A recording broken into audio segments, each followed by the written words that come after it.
O Sérgio Sade é muito interessante porque ele fala da importância dos silêncios na educação.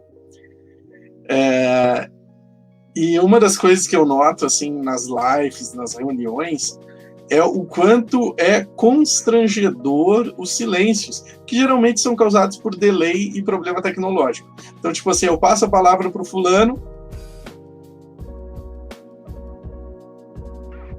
viu? Eu tenho certeza que vocês se sentiram mal. Assim como eu tenho certeza que o público se sentiu mal também. E isso é um problema, porque o nosso cérebro ele precisa desses silêncios para estar processando a informação, para estar sentindo o que foi pensado, o que foi dito, o que foi ouvido, né? E eu noto que o que acontece... isso eu me lembro de um vídeo teu mesmo, André, que falava que a gente está se viciando, não é em vídeo, não é, a gente está se viciando em ficar entretido, né? A gente está ficando viciado no entretenimento. E é um entretenimento que ele não pode aceitar 5 segundos de silêncio sem nos causar um baita constrangimento, né? E isso sim é um objeto que a gente vai ter que estudar, vai ter que pensar. Eu quero falar que a Roberta tem uma questão, mas antes de vir na questão da Roberta, eu gostaria de encaixar isso que a gente acabou de dizer com uma outra questão, que é assim, ó,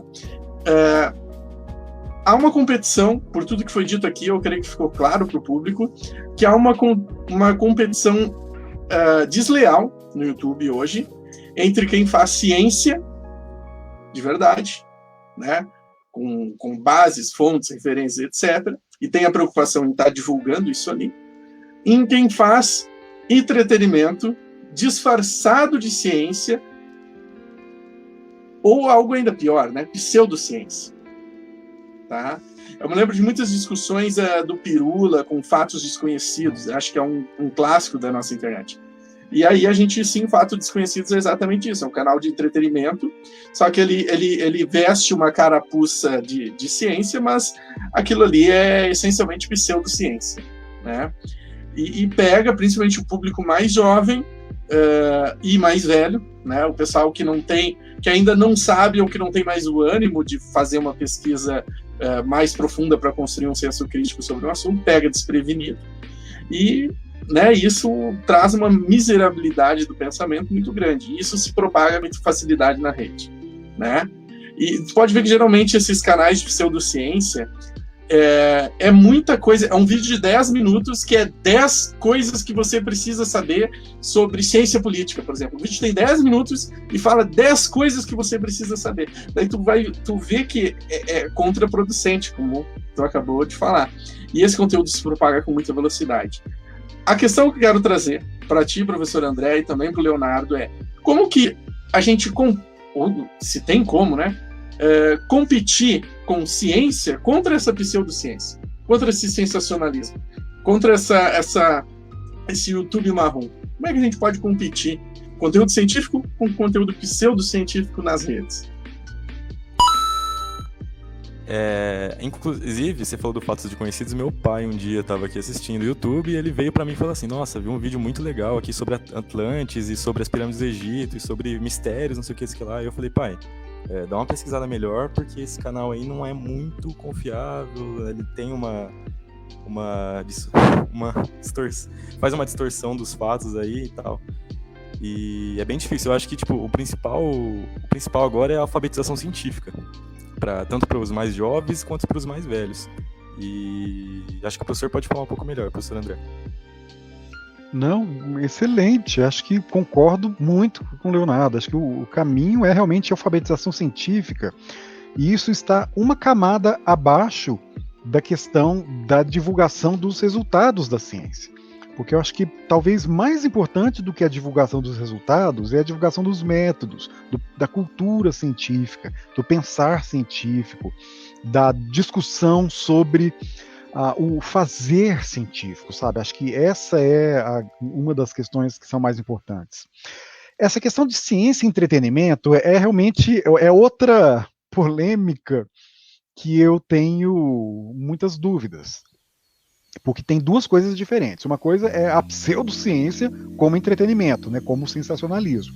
Isso é um horror. E isso faz muito sucesso, porque oferece respostas fáceis, respostas imediatamente assimiláveis, por conta do discurso fácil, do maniqueísmo.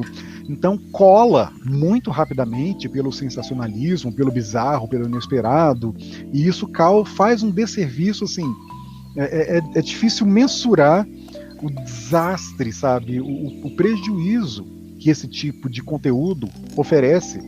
Só que entra na questão que o Leonardo falou, é difícil a gente saber quem é o ovo e quem é a galinha da história. Será que esses conteúdos prestam um desserviço e deseducam as pessoas? Ou será que é porque as pessoas não são educadas que interpretam mal esses conteúdos? Então é muito complicado. E o modelo de negócio do YouTube, né, favorece o sensacionalismo, como eu mencionei. Então a gente fica, muitas vezes, nós, os divulgadores científicos, ficamos frustrados quando a gente fica, às vezes, 1 mês, 2 meses para fazer um roteiro, dá um trabalhão para editar, assim, é um super sério. Já aconteceu, eu vou fazer um vídeo, aí eu leio um livro inteiro para poder falar 1 minuto, aquela informaçãozinha. E aí tem, sei lá, no YouTube hoje 500 views é zero, é nada, você não ganha R$1, assim, ou seja, seu trabalho não é valorizado no sentido literal. Agora, outra coisa que aí sim entra no problema é você usar a estratégia do entretenimento para passar a ciência. Então quem faz isso com maestria é o Átila. Não é à toa que ele conseguiu toda essa repercussão. No Nerdologia ele faz isso. Ele pega, por exemplo, Wolverine. Então como é que Wolverine... o quanto Wolverine teria que comer para poder metabolizar e cicatrizar tão rápido? Então a partir daí, ou seja, de um interesse de cultura pop, ele discute conceitos de biologia, de física, de medicina, de uma maneira muito correta. Assim, ele o Átila é incrível como ele é íntegro, assim, ele é muito correto. Então isso é um ponto. Agora, isso também é problematizável, é a minha angústia, porque eu já sei que o conhecimento ele é exigente. A gente não essa obsessão em transformar a aula em um momento necessariamente lúdico, sabe, de transformar o conhecimento sempre em entretenimento, em fazer com que o conhecimento seja sempre divertido. Eu entendo esse discurso, mas é preciso perceber que ele também tem armadilhas, porque o conhecimento é exigente, sabe? Escrever de forma precisa é difícil e frequentemente é sofrido. Você vai, revisa, quebra-cabeça, fica angustiado, volta, confere, fica na dúvida, e aí você tem que conferir outro, sabe? É um processo lento, é um processo difícil, necessariamente difícil. Então, querer transformar algo que é difícil porque tem que ser, porque exige um desconforto até para a gente aprender. A neurociência demonstra isso. Quando a gente sente aquele desconforto para memorizar, para relacionar coisas, é o nosso cérebro saindo da inércia, né? Saindo do padrão, e aquilo é um exercício que é desagradável. Então, é semelhante à cãibra que eu, gordinho sedentário, sinto quando começo a fazer um exercício físico. É uma cãibra do cérebro, né? Essa metáfora do exercício, Drauzio Varela fala, ele diz assim, olha, eu odeio correr, eu odeio caminhada, mas eu faço, porque é preciso. Da mesma forma, sabe, estudar, não é que eu odeio estudar, mas eu sei que é difícil escrever, assim, eu sofro para escrever, mas esse é um caminho que exige várias outras habilidades que são indispensáveis para o conhecimento. Disciplina, sabe? A gente não consegue aprender sem disciplina. Esses indisciplinados acabam sendo displicentes e fala pelos cotovelos e fala qualquer coisa. Então, o rigor, a disciplina são habilidades que exigem várias capacidades que o entretenimento, além de não oferecer, nos faz desviar. Eles nos levam para os caminhos fáceis, né? Com aquela ilusão de que aprender é algo mágico, é algo, de repente, com uma pílula, com 5 minutos você aprende, e não é assim que funciona. Então, essa armadilha, ela precisa ser problematizada, não no sentido de dizer, não, então esses vídeos de divulgação que misturam entretenimento não servem para nada. Acho que não é esse o meu ponto. Mas o meu ponto é que é preciso problematizar. Alguns fazem bem, por exemplo, indicando, quer saber mais? Aqui a bibliografia. Então, esse cuidado básico, ele já é um bom ponto de partida. Mas eu tenho dúvidas, é realmente uma angústia pessoal. Até que ponto isso não prejudica? Porque, por exemplo, a gente viu uma polêmica recente com um vídeo sobre nazismo, né, do Castanhari. Então, a polêmica é que, bom, será que esse vídeo realmente está fazendo com que as pessoas acabem lendo mais sobre nazismo com livros mais de referência, ou as pessoas acabam se formando com aquele vídeo e tendo uma opinião formada, e aí vão se deformar por conta dessa armadilha da facilidade do conhecimento? É uma pergunta de $1 milhão. Eu não sei responder, mas o que eu sei, insisto naquele ponto. O modelo de negócio do YouTube, que faz com que as pessoas queiram ter milhões de acessos para ganhar muito dinheiro, faz com que o compromisso número 1 seja com a grana, e não com a formação e com o conhecimento. Sabe, eu tenho certeza absoluta que muitos dos grandes YouTubers não fariam se não fosse há muita grana. Agora, olha como o problema é sério, e eu realmente não tenho respostas. Eu não estou sendo demagogo, né? E nem eu assumo que eu tenho minhas contradições. Eu não vejo que é errado ganhar dinheiro fazendo divulgação científica. E pelo contrário, eu acho que as pessoas deveriam ser muito bem remuneradas. Sabe? Eu até vejo que há um equívoco muito grande, às vezes mesmo entre estudantes de jornalismo. Eu já vi colegas fazendo projetos maravilhosos, mas aí fazem questão de dizer, não, mas não é para ganhar dinheiro, mas não é para ganhar dinheiro. Mas como assim? Você não quer ganhar dinheiro com o seu trabalho? Então o jornalismo vai ser um hobby e você vai fazer alguma coisa para ganhar vida e vai usar o jornalismo como uma distração. Então eu entendo que o que o motiva é a ética, é a vontade de fazer bem feito, só que desvincular essa ética da sustentabilidade do projeto e da necessidade de ganhar grana, até para ter liberdade, para poder continuar trabalhando, né, é uma contradição também que prejudica. Então, agora, o problema é o modelo de negócio. Eu acho que esse é o problema, sabe? Se a gente conseguir, se construirmos esse modelo do crowdfunding, me parece promissor, mas ele é muito instável ainda, porque de repente dá uma crise, a galera para de contribuir, você some os recursos. Então são vários problemas que, insisto, não tenho resposta, mas eu tenho as perguntas, né? E eu não vejo essa contradição sendo expressa com todas as letras. Em geral, as pessoas são ou muito entusiasmadas, que YouTube, educação, etc., ou são muito apocalípticas. Então, não é que a gente tem que ser meio termo, né? Tem que ser centro, tem que ser isentão, né? Não é ferradura, não é a teoria da ferradura. Mas é perceber que é contraditório. Todas as dimensões econômicas, educacionais, do problema da divulgação científica precisam ser encaradas para que a gente supere essa contradição, né? Através da síntese. É dialético o processo.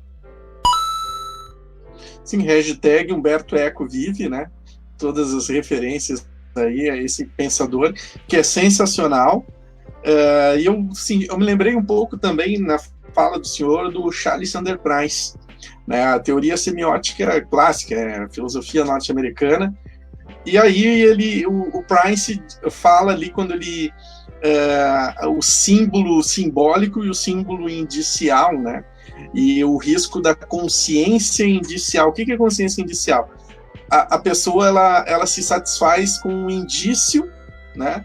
Não com o conhecimento em si por si, e ela fica com aquele indício como se fosse o todo e sai por aí propagando. E talvez aí seja essa dúvida que tu traz, né? A pessoa, por exemplo, o Átila Yamarino. O Nerdologia, ele sempre teve um formato bem clássico, que é pegar um artigo científico, geralmente é um artigo científico, e aproximar esse artigo com um tema da cultura pop para chamar a atenção. Então ele pega o tema da cultura pop, que é geralmente o título, que é o chamariz, mas o que ele faz ali é apresentar um artigo científico em 15 minutos, mais ou menos, e no final ele dá todos os livros, todas as referências daquele artigo, incentivando a pessoa a ir lá atrás e buscar esses textos. Eu vou dizer que fui atrás de muito texto do Átila, acompanho ele aí desde 2011, 12, tá? Só que assim, ó, modelo de negócios. Como é que formou o Nerdologia? O Nerdologia, ele era associado do Jovem Nerd, o Átila ganhava um salário. Então ele não precisava se preocupar com views, ele não se preocupava em vender camiseta, ele não se preocupava em fazer engajamento com o público, tá? Porque o Jovem Nerd pagava ali um salário para ele cumprir essa missão. O trabalho de gerar tudo isso aí por trás do Jovem Nerd, que estão no meio do entretenimento e fazem isso já há muito tempo, né? E, ou seja, já tem a manha dos negócios, são empreendedores do mundo nerd, vamos dizer assim. E isso, de certa forma, colocou o Átila numa posição privilegiada até entre os outros youtubers de divulgação. E ele foi cada vez crescendo mais, e se tornou o Átila. Até foi curioso, né? Dentro de uma plenária do partido, né? Do PSB, e aí o pessoal estava citando o Átila Yamarino e etc., assim, como se o cara tivesse surgido agora. Eu falei, eu acompanhei esse cara desde 2011, né? Sim, porque eram pessoas que se informavam através da TV e do rádio. E qual era o espaço que o Átila tinha antes da pandemia? Nenhum. Agora, quando as pessoas passaram a estar utilizando mais o recurso das lives, etc., e acabaram assim chegando até o conteúdo do Átila Yamarino, aí ele explode, e hoje ele é uma grande referência, também pelo fato que ele fez um pós-doutorado que envolvia ali a questão do Covid, então é um cara que já trazia um conhecimento prévio sobre um assunto que era desconhecido para todo mundo. Mas eu vejo que, quando tu fala ali em modelos de negócios, a gente tem que lembrar, qual é a principal referência hoje no YouTube? É o Nerdologia. Só que daí, quando tu vai ver, o Nerdologia, ele foi privilegiado, porque ele pôde viver um bom tempo sobre um outro modelo de negócio. E aí que a gente tem que pensar, quem sabe, André, olha só, e aí que eu acho que é o que vocês querem mesmo com o Brasil Ciência, que seria um apoio institucional das universidades a um projeto de divulgação, mas que não institucionalizasse, porque se institucionaliza, engessa. Que nem tu falou, por exemplo, a universidade tem grandes cabeças da comunicação. Daí tu vai ver o trabalho de comunicação das universidades, geralmente é interno, e não é um trabalho de divulgação ou de jornalismo. É um trabalho de assessoria do reitor, né? Às vezes é de colunismo social. Tá mais para colunismo social do que para divulgação científica. Pois é. Então, veja bem, né? Seria muito bom que as universidades apoiassem projetos como o Brasil Ciência de forma institucional, mas sem institucionalizar, para que os divulgadores pudessem fazer o seu trabalho de divulgação sem estar se preocupando com as métricas e todas essas coisas canibais que privilegiam a pseudociência em relação da ciência nas redes, que a gente falou até aqui. Agradeço muito você que assistiu até aqui, então por favor deixa um like, um comentário, se inscreve no canal, ativa o sininho e se puder, por favor, seja membro do canal. A partir de R$ 1,99 você ajuda com essa pequena contribuição, faz uma grande diferença para a filosofia hoje no Brasil. Assista mais um vídeo nosso, obrigado, valeu e até a próxima!